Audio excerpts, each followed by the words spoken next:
Imaginons un scénario très paisible en cet agréable après-midi, dans une rue bordée d'arbres.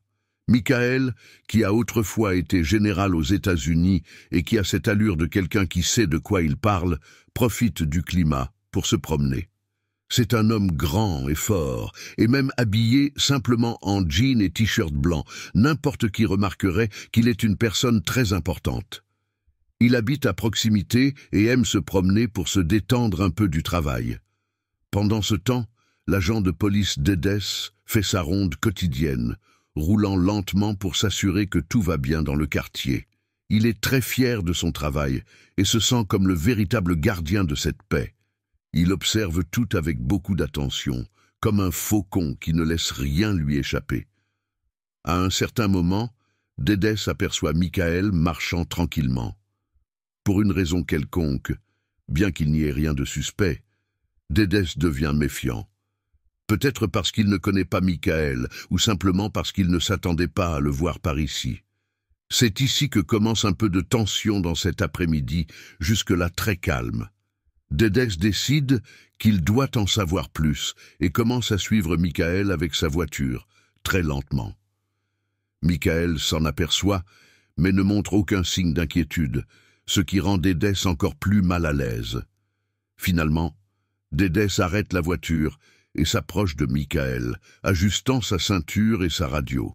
Michael, qui continuait à marcher, s'arrête quand Dedes l'interpelle. « Y a-t-il un problème, officier ?» Zraigne demande Michael, avec un calme qui gêne Dedes. Dedes, voulant garder le contrôle, demande à voir l'identification de Michael. Et ainsi, une après-midi qui aurait dû n'être qu'un jour de paix montre comment, parfois, les gens peuvent penser qu'il y a un problème, même quand tout va parfaitement bien. Dedes, un peu méfiant, demande à Michael pourquoi il se trouve là, car ce n'est pas une zone où l'on voit souvent des gens comme lui. Il dit qu'il a le droit de poser la question, car cela semble étrange. Michael arque un sourcil, ne bouge pas, et demande calmement s'il est accusé de quelque chose. Il explique qu'il habite tout près et qu'il ne fait rien de mal. Mais Dedes veut voir l'identification de Michael. Michael sort lentement son portefeuille de sa poche et Dedes vérifie l'adresse. Surpris, il voit qu'il habite bien dans le quartier, mais il a encore l'impression que quelque chose ne va pas. Peut-être est-ce le calme de Michael, ou peut-être que Dedes ne fait que son travail comme d'habitude. « Je ne t'ai jamais vu par ici avant », dit fermement Dedes. « Depuis combien de temps habites-tu ici ?» Michael répond que cela fait déjà plusieurs années et qu'il reste généralement à la maison pour travailler. Dedes, qui n'aime pas être remis en question, surtout par quelqu'un qui semble aussi sûr de lui, explique qu'il a entendu parler d'activités suspectes dans le coin et qu'il doit s'assurer que tout est en ordre. Michael reste silencieux, regardant Dedes sans crainte. Dedes, sentant qu'il doit affirmer son autorité, dit à Michael de ne pas bouger pendant qu'il retourne à la voiture de patrouille pour vérifier l'identification. Il est un peu irrité et confus, mais il décide que ce n'est pas le moment de douter de lui-même. Son travail est de garder le quartier sûr. Pendant que Dedes est dans la voiture, Michael reste immobile sur le trottoir, observant. Quelques voisins commencent à remarquer la situation. Un homme avec un tuyau d'arrosage et une femme avec un chien semblent curieux. La femme semble même prête à filmer ce qui se passe. Dedes revient, tenant l'identification de Michael à la main, avec une expression frustrée. « Votre dossier est propre », dit-il, presque déçu. Ils sont à 1 mètre de distance, et Dedes tente de garder le contrôle de la situation, même s'il se demande intérieurement ce qu'il fait là. Cependant, Dedes n'était pas satisfait et pressa Michael en disant qu'il pouvait régler cela de manière facile ou difficile, et lui demanda d'expliquer exactement ce qu'il faisait. Michael, se sentant intimidé mais contrôlant sa colère, insista qu'il avait déjà dit tout ce qu'il y avait à dire et que Dedes commettait une erreur en le soupçonnant uniquement en raison de son apparence.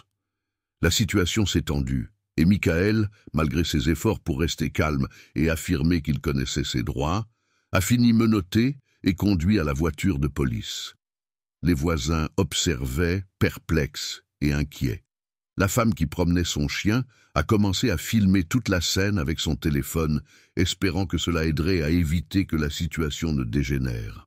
Michael fut placé à l'arrière de la voiture de police, traité comme un criminel, ressentant une immense frustration d'avoir simplement voulu faire une promenade tranquille, pour finalement se retrouver dans cette situation, jugé injustement. Pendant le trajet silencieux jusqu'au commissariat, il se demandait comment une simple promenade avait pu se transformer en cauchemar à cause des suppositions faites à son sujet. À leur arrivée au commissariat, en pleine effervescence, Michael fut conduit dans un couloir, tentant toujours de comprendre comment tout cela avait pu se passer aussi rapidement. Imaginez, Michael se trouvait au commissariat, sentant les regards et entendant les murmures des autres policiers alors qu'il marchait menotté dans un lieu qu'il était censé protéger. C'était une situation nouvelle pour lui, se retrouver du mauvais côté de la loi, une situation très inconfortable pour quelqu'un qui avait toujours défendu son pays et l'ordre. Tedes emmena Michael dans une simple salle de détention, aux murs nus, avec 2 chaises, et lui dit qu'il resterait là jusqu'à ce que la situation soit éclaircie. Michael, tentant de rester calme, répondit que Tedes avait déjà toutes les informations nécessaires, comme son identité et son adresse. Mais Tedes, toujours méfiant, insista pour savoir pourquoi Michael se promenait dans ce quartier, comme s'il n'avait pas le droit d'y être. Michael se sentit frustré par cette accusation injuste et tenta à nouveau d'expliquer qu'il ne faisait rien de mal, qu'il habitait là. La conversation était tendue et Tedes voulait manifestement prouver un point concernant le contrôle et l'ordre. Au milieu de cette tension, la sergente Laura entra dans la pièce. C'était une femme grande et professionnelle qui perçut immédiatement la gravité de la situation. Elle demanda ce qui se passait et Tedes tenta de justifier que Michael agissait de manière suspecte. Michael expliqua calmement qu'il ne faisait que marcher et que bien qu'il ait fourni son identification, Tedes n'était pas satisfait. Laura demanda à Tedes s'il avait vérifié l'identité de Michael et Tedes confirma, mais insista tout de même sur le fait qu'il y avait quelque chose de suspect. Laura révéla alors que Michael était un haut général de l'armée des États-Unis et réprimanda Tedes pour avoir traité quelqu'un de manière si injuste, uniquement en se basant sur son apparence. Elle souligna que leur travail était de protéger et de servir, pas de juger sans raison. Aussitôt, Tedes, surpris et embarrassé, commença à retirer les menottes de Michael. Michael ressentit un immense soulagement lorsqu'il fut libéré, frottant ses poignets pour soulager la douleur causée par le métal serré. Il se leva, désormais libre de ses menottes, et regarda Tedes, rappelant à tous dans la pièce l'importance de la justice et du respect. Si vous aimez ce genre de vidéos, n'oubliez pas de vous abonner à notre chaîne pour ne manquer aucune de nos prochaines vidéos. Imaginez, Michael, un général respecté, s'est retrouvé menotté et emmené au commissariat, une situation qu'il n'aurait jamais imaginé vivre. Au commissariat, le sergent Smed l'a conduit dans une salle et l'a remercié pour son calme, tout en soulignant que cet incident reflétait un problème plus large avec certains policiers et la manière dont ils exercent leurs fonctions. Michael regarda Tedes, encore surpris par tout ce qui s'était passé, et exprima son inquiétude. Juger quelqu'un sur son apparence peut conduire à de graves erreurs. Smed acquiesça et proposa de poursuivre la discussion dans son bureau pour mieux comprendre ce qui s'était passé et comment éviter de futurs problèmes. En marchant vers le bureau de Smed, Michael sentait les regards des autres policiers, conscient que cette situation n'était que le début de changements nécessaires. Assis en face de Smed, il observait Tedes par la fenêtre, pensant aux changements culturels indispensables au sein de la police pour que de tels incidents ne se reproduisent plus. Smed rédigeait un rapport sur l'incident, tandis que Michael réfléchissait à la longue lutte pour l'égalité et le respect qui allait bien au-delà des champs de bataille, jusque dans chaque rue et quartier. Smed s'arrêta d'écrire et exprima ses regrets, affirmant que cet acte ne passerait pas inaperçu. Michael souligna qu'il ne s'agissait pas d'excuses, mais de garantir que cela ne se reproduirait plus.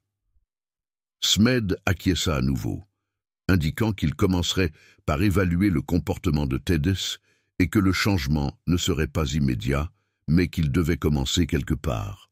Dans le lourd silence de la pièce, Michael le brisa en affirmant que ce n'était pas ainsi que la police devait fonctionner. Il rappela à Smed que, malgré les bonnes intentions de beaucoup, la mentalité de certains policiers permettait encore à leurs préjugés d'influencer leurs actions. Smed, comprenant la profondeur du problème, demanda à Michael de partager davantage son expérience pour aider à comprendre et à prévenir de tels incidents à l'avenir. Michael parla alors de sa longue carrière au service de son pays, à diriger des troupes et à gérer des crises, et comment, après tant d'années de service, il faisait encore face à des préjugés, soulignant l'importance d'un véritable changement dans la manière dont la police interagit avec la communauté, afin de garantir que tout le monde soit traité de manière juste, indépendamment de son apparence ou de son origine. Merci d'avoir regardé jusqu'ici. N'oubliez pas de vous abonner à la chaîne pour continuer à recevoir nos prochaines vidéos. À la prochaine vidéo. Michael expliqua que l'enjeu n'était pas seulement de punir l'agent Tedes, mais d'enseigner à tous les policiers que leur rôle est de protéger les citoyens et non de les juger sur leur apparence. Lorsque la police agit de cette manière, elle crée de la méfiance. Et si la communauté ne fait plus confiance à la police, c'est un problème grave. Smith acquiesça et dit qu'ils allaient mener une enquête interne. Tedes serait suspendu jusqu'à ce que les résultats soient connus. Mais ils allaient aussi revoir la formation des policiers afin d'améliorer leurs relations avec la communauté. Michael fut satisfait de voir que Smith était réellement engagé à mettre en place des changements concrets, affirmant que l'éducation et la responsabilité étaient essentielles. Lorsque Tedes entra dans la salle, il semblait hésitant. Smith lui expliqua la situation et revint sur sa conduite, rappelant que son travail était de protéger et de servir tout le monde, sans faire de suppositions basées sur l'apparence. Tedes, réalisant son erreur, s'excusa. Mais Michael sentit que ses excuses étaient davantage motivées par la peur que par une véritable compréhension. Smith fut ferme et décida que Tedes serait immédiatement suspendu et en fonction de l'enquête, des mesures supplémentaires pourraient être prises. Tedes quitta le bureau, l'air abattu. Smith se tourna vers Michael et lui dit qu'il pouvait faire mieux et qu'elle veillerait à ce que cela soit le cas. Michael acquiesça, rappelant que changer la culture qui permet ce genre de comportement commence par le leadership et par des officiers comme Smith. Michael se leva, tendit la main à Smith en signe d'accord et quitta le bureau avec le sentiment que, bien que troublant, cet incident représentait une opportunité de provoquer des changements. Ce n'était pas seulement à propos de lui, mais de garantir que plus personne n'ait à vivre ce qu'il avait vécu. Michael prit une profonde respiration, ressentant le poids de la situation, mais aussi l'espoir d'un changement. La nouvelle de ce qui lui était arrivé avait circulé dans le commissariat et dans la communauté, transformant des murmures en conversations ouvertes. Au commissariat, l'atmosphère était tendue. Les policiers se regroupaient, échangeant des regards et des commentaires sur le bureau vide de Tedes. Sa suspension n'était pas qu'une question disciplinaire. C'était un signe que les choses commençaient à changer. Lors de la réunion matinale, le sergent Smet s'adressa avec sérieux aux policiers réunis. Elle expliqua que Tedes était suspendu en attendant une enquête et rappela à tous que leur devoir était de protéger et de servir tous les membres de la communauté avec respect et justice. Alors que certains policiers acquiesçaient, d'autres semblaient mal à l'aise. Smith observa les réactions, soulignant que des incidents comme celui-ci nuisent à la confiance du public et que chacun doit s'efforcer de maintenir des normes élevées de conduite. Smet annonça qu'il y aurait des sessions de formation supplémentaires sur la sensibilité raciale et des techniques pour éviter des escalades inutiles, espérant une participation totale. Les policiers sortirent de la réunion en réfléchissant, Et Smet espérait que ces paroles aient un impact, consciente que le changement prendrait du temps. Pendant ce temps, Michael retourna à ses routines, mais ses pensées revenaient souvent à l'incident. Il reçut un appel de Smet, lui faisant le point sur l'enquête et les actions en cours. Cet après-midi-là, Michael fut invité à une réunion avec des leaders communautaires et des représentants de la police pour discuter de l'incident et des mesures à prendre pour aller de l'avant. La réunion se déroula dans un centre communautaire, avec des chaises disposées en cercle. Michael vit des visages familiers, des leaders communautaires et des activistes avec qui il avait déjà travaillé.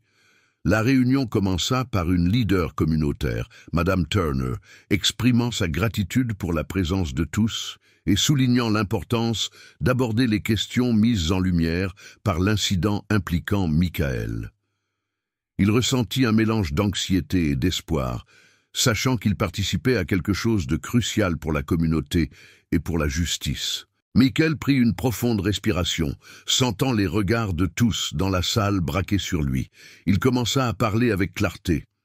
Ce qui m'est arrivé était injuste, mais cela va au-delà d'une expérience personnelle. Il s'agit de garantir que tout le monde dans notre communauté se sente en sécurité et respecté. Et cela implique la responsabilité de nous tous. Un policier à côté de Smet prit la parole, disant qu'ils étaient prêts à s'améliorer et engagés envers le changement, bien que cela prenne du temps.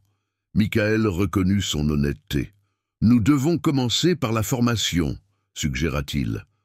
Pas seulement sur les questions raciales, mais sur la manière dont la police doit interagir avec la communauté. Il est essentiel que les policiers protègent, et non qu'ils intimident. Et il doit y avoir des conséquences claires pour ceux qui ne respectent pas ces principes. Madame Turner, une leader communautaire, souligna que la confiance était cruciale, en particulier dans les communautés minoritaires qui se sentent souvent ciblées. « Nous devons sentir que la police est de notre côté et non contre nous », expliqua-t-elle. Smed partagea alors que de nouveaux protocoles de formation et des révisions des politiques d'approche seraient mis en œuvre immédiatement. Il ne s'agit pas seulement de punir, mais d'éduquer et de prévenir. Nous voulons construire un partenariat avec la communauté, pas une division. Jordan, un activiste local, demanda de la transparence. C'est bien d'entendre parler de l'engagement envers le changement, mais nous avons besoin d'actions claires et visibles. Nous ne pouvons pas permettre que les problèmes soient cachés. Michael acquiesça, soulignant l'importance d'actions visibles et de responsabilité. Les paroles doivent se transformer en actions concrètes, afin que tout le monde voit que des changements sont en cours et que leurs voix sont entendues. La réunion se poursuivit avec des discussions sur les programmes d'engagement communautaire et la nécessité de réunions régulières entre la police et les résidents. L'idée était de voir les policiers comme des alliés et non simplement comme des autorités. À la fin, une atmosphère d'optimisme prudent remplissait la pièce. Le sergent Smed remercia tout le monde pour leur participation. « Nous avons un long chemin à parcourir, mais je crois que nous pouvons faire une réelle différence, » dit-il en serrant la main de Michael, qui réaffirma sa volonté de travailler ensemble pour garantir la sécurité et le bien-être de la communauté. Smed hocha la tête avec détermination. « Faisons-le ensemble. » Lorsque Michael quitta le centre communautaire, il ressentit un nouveau sens du but. Les discussions avaient été honnêtes et constructives, et bien qu'il reste encore beaucoup à faire, les graines du changement avaient été semées. Michael savait que le véritable changement exigerait du temps, de la patience et des efforts, mais il était prêt à aller de l'avant, convaincu qu'ils étaient enfin dans la bonne direction. Quelques semaines après une grande réunion dans la communauté, un nouveau sentiment de conscience commença à s'installer dans le quartier et au sein du commissariat. Les discussions sur le respect, les préjugés et la justice se poursuivaient, montrant à tous que, bien que des progrès aient été réalisés, il restait encore beaucoup de travail à faire. Michael Adams reprit ses promenades quotidiennes, mais il remarqua maintenant une différence significative. Les regards suspicieux avaient été remplacés par des salutations amicales et des sourires sincères de ses voisins, montrant que le message de changement était en train d'être intégré. Un matin frais d'automne, alors que Michael marchait dans les rues bordées d'arbres, les feuilles croustillantes sous ses pieds, il croisa des enfants en train de jouer et une femme promenant son chien qui lui adressa un sourire chaleureux. Le sentiment de communauté était plus fort que jamais. Alors qu'il marchait, une voiture de patrouille s'approcha lentement dans la direction opposée. Pendant un instant, Michael ressentit une tension réflexe due au souvenir de rencontres passées. Mais cette tension se dissipa rapidement lorsqu'il reconnut l'officier Ramirez au volant. Ramirez baissa sa fenêtre, offrant un sourire amical et demandant à Michael comment il allait, renforçant ainsi l'engagement de la police envers la communauté. Michael le remercia et poursuivit sa marche, se sentant encouragé par ce changement d'attitude. Plus tard, Michael eut une réunion avec la sergente Laura Smith au commissariat, où elle souhaitait discuter des réformes en cours et recueillir son avis sur les progrès réalisés. En entrant dans le commissariat, Michael sentit une atmosphère différente, un mélange de professionnalisme et de détermination. Smith l'accueillit chaleureusement et lui donna une mise à jour importante. L'officier Dedez avait été officiellement renvoyé après que l'enquête ait confirmé que ses actions avaient violé les politiques du département. Ce renvoi n'était pas seulement une punition, mais un pas vers l'établissement de ce qui était attendu des officiers en termes de conduite. Smith partagea que de nouveaux protocoles de formation avaient été mis en place et qu'ils se concentraient sur l'implication de la communauté, les officiers étant tenus de participer à des ateliers sur la sensibilité culturelle et la désescalade. De plus, des réunions communautaires régulières étaient organisées pour maintenir les lignes de communication ouvertes. Michael se sentit satisfait de ces initiatives, notant la différence dans le traitement des policiers vis-à-vis de la communauté. Smith était enthousiaste face au retour positif de la communauté, montrant que des changements d'attitude pouvaient faire une grande différence. Michael, d'une voix grave, souligna l'importance de ne pas s'arrêter là et de maintenir l'élan pour créer une culture de respect et de service impartial.